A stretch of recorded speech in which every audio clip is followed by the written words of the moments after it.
time for a channel update. I know I haven't been posting a lot of extra videos other than my battle reports, the games I've been playing. That's because I've been really busy painting orcs and goblins. If you've been following my blog at all, you'll see I've been very much busy on the blog, however, because it's a lot easier to post on the blog than it is to make videos, especially when you just type something out real quick, add a picture, and I'm all done. So there's lots of updates on the orcs and goblins and stuff I'm doing on the blog. So if you want to check that out, what I kind of been up to, but that's enough pimping of the blog for now, I guess. What I have, just real quick, the audio, my headset's kind of screwed up, so you'll probably only hear me in one ear, so that's definitely on my end, that's not you. So where was I? Oh, blog. So anyway, as I said, the Orcs and Goblins painting marathon is drawing to a close. I'm getting really close to finishing that. And the tournament I've been painting all this for is on the June 23rd and 24th, which is, of course, just before 6th edition gets announced, and a couple weeks before it gets released. Thus far, you probably haven't seen any of my tactics blogs I promised, because they're not probably going to be relevant here really quick. You will see, as far as 6th edition goes, that's around 6th edition. Let's talk about 6th edition. I'm really not looking forward to 6 from the rumors I've heard. They're going to really be there's going to be a lot of hurting on the orcs, and probably going to have to change a lot of stuff to rebuild into a competitive army. I don't know. Especially things like the combat weapons having AP and having to wound allocate to the front models first is really gonna hurt orcs. Snapfire will help, at least on the way I play, since everything shoots. But overall, the rumors are not promising. Of course, I will hold out my actual judgment until I actually get a rulebook in my hand. However, do plan on relaunching Talking About Orcs as soon as I get done combing through the 6th edition rulebook and trying to figure out how things are going to change for the orc army. So definitely look forward to that starting in July. I said June, my tournament's at the end of June, my painting marathon will be done by the end of the month. So that's when I'll really be able to start concentrating on the channel a lot more, which is what I want to do. I want to get a lot more content up here and a lot more views, a lot more viewers. So what is that?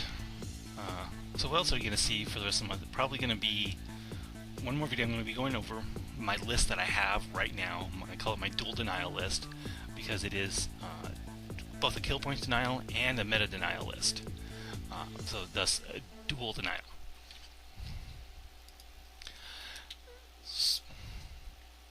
Yeah.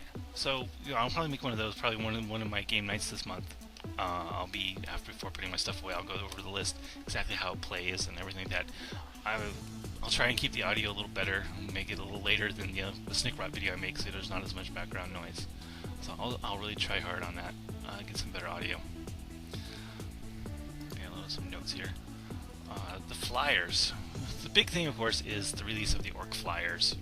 And, I don't know if you've read the blog or not, but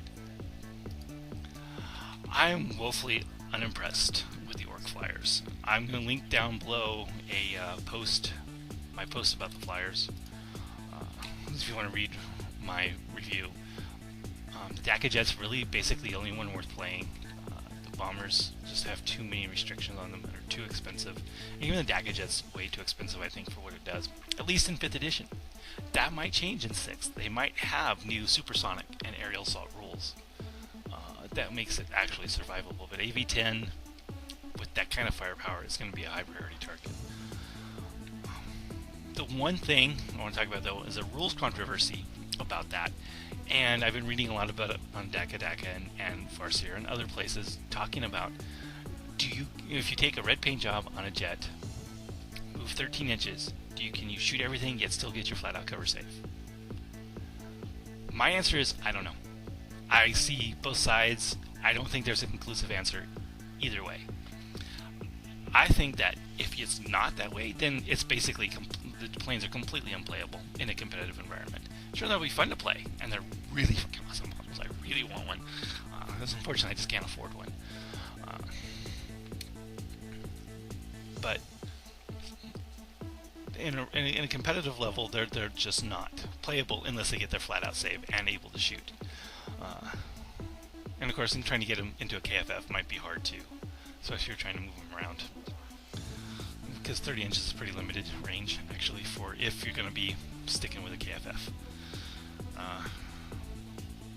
So, make your own opinions, make your own house rules for that. I don't have an opinion.